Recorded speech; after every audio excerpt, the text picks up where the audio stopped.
VampireZ is a game that Hypixel released all the way back in late 2013. It consists of a group of humans trying to survive against waves of zombies with vampires coming along to make their lives miserable in the process. When a human dies, they become a vampire and now work to kill the rest of the humans. The game ends after 24 waves of zombies, or when all humans turn into vampires. Now you might be thinking, well that sounds pretty fun, just survive longer than the vampires. Well yeah, it is fun in some cases. The issue is that this game is a heavy pay-to-play game, not in terms of like real money, but in terms of in-game coins. You see, VampireZ is an in-game shop system where you can buy better gear, food, and potions to survive. You get the in-game currency by killing zombies and vampires, but you also have the option of converting 1,600 VampireZ coins into 2,000 in-game gold. By buying this 3 times, you essentially have all the money you need to buy god armor, a god sword, and enough potions and gaps to make you unkillable. Unless you're like me and you're just naturally really bad at this game. But the issue with this system is that all it takes to win is just to buy your way to victory, especially when you can convert arcade coins into VampireZ coins. It is incredibly easy to get coins this way. If you stick together with a bunch of humans who all have god gear, you're guaranteed to clear all the waves and never worry about vampires overtaking you. And since vampires usually go after a large group instead of individual hiders, you'll be sure to have enough vampire and zombies kills at the very end of the game to make your money back. This essentially is a never-ending feedback loop for humans, making a vampire the objectively worst role to be in. It is so boring to spawn as a vampire, fly around to find survivors, hit them, deal 0 damage, die and respawn, only to do the same thing all over again. You can sometimes get kills on stragglers who only have iron gear and decided not to get better gear, but it isn't enough to justify the time you spent dying over and over again. The vampires also have their own in-game shop system,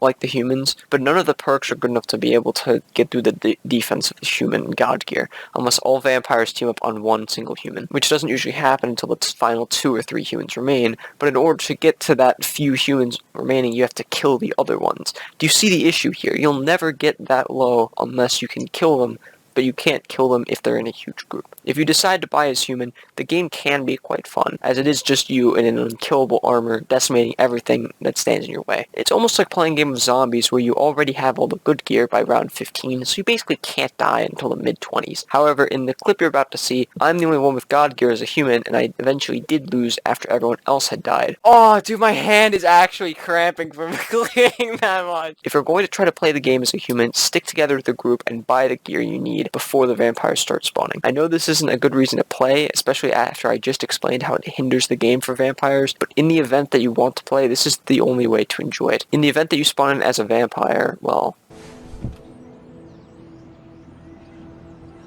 let's move away from humans versus vampires for a moment. What else about the game is good? The maps are actually very fun to explore and find new hiding places, but you spend the majority of the game with blindness on, unable to see any of it. The blindness element definitely makes sense in the context of making it difficult to find good hiding places, but it also indirectly makes it impossible to see the detail of the map structure. The little details sprinkled into the maps makes the aesthetic of the game much more enjoyable, but the blindness takes away from most of that aesthetic. I kinda cracked down on this idea in the Bed Wars review as well as the King of the Hill review, and this game is the complete opposite problem. Where in Bed Wars and King of the Hill, the maps are very bland and uninteresting. In VampireZ, the maps are detailed and fascinating to explore. We just can't physically see most of it. Well, that is until you're a vampire. You see, vampires also get the ability of flight, allowing them to see the entire map from above, both allowing them to search for humans as well as escape from humans attacking them. This ability becomes overpowered when a vampire needs to escape a fight, as flight is a universally active ability. It only requires a double jump to activate at the cost of not being able to damage humans while flying.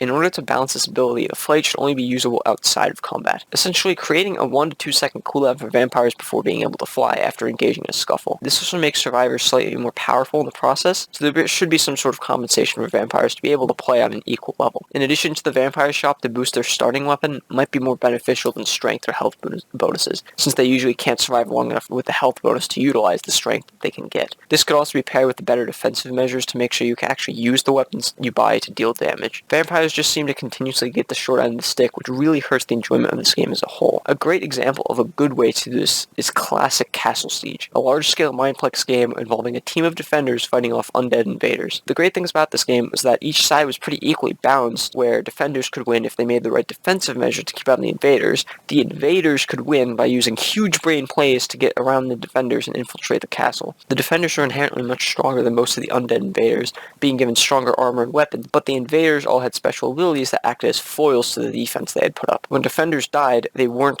turned into invaders. Instead, they were turned into wolves who still defended but were only good for being attack fodder. This system worked well because each role was equally balanced and no group felt left out. Even the map placed wolves at a critical location where they could easily get into the action without having to fly across the map over and over and over again. VampireZ struggles to make each side feel like actual fun and worries too much on allowing humans to win by buying their way to victory. To wrap things up, here are the ways I think this game could have been better. Number 1. Remove pay-to-win methods, making humans have a much more balanced experience playing, and maybe increase gold rates to compensate for the lack of better gear. Number 2. Ensure that vampires can do sufficient damage to the god gear humans to make a dent in their team structure. Number 3. If vampires are to continue as death fodder, make a way for them to get into the action faster rather than needing to fly back to the fight every single time they die. As I said before, I don't see Hypixel making any changes to this game, as it was released almost 7 years ago, but a quick tweak to make the game more balanced and be much more fun than the slaughterfest that is the Vampire team. The likelihood of the admin team making a change to this game is very low, but if in the event that they did make a change, I could see this game getting a resurgence in the modern age. Thank you for watching the video. I know it's been a while since I made a review-esque video, and I know that this game has been out for ages, but I think it would be fun to go back to old games and see how they hold up in the modern age, and also find the reasons they died out. Please leave feedback or suggestions of games that I should review next, and I might just do it. Hey, maybe you should review the Adventure Log.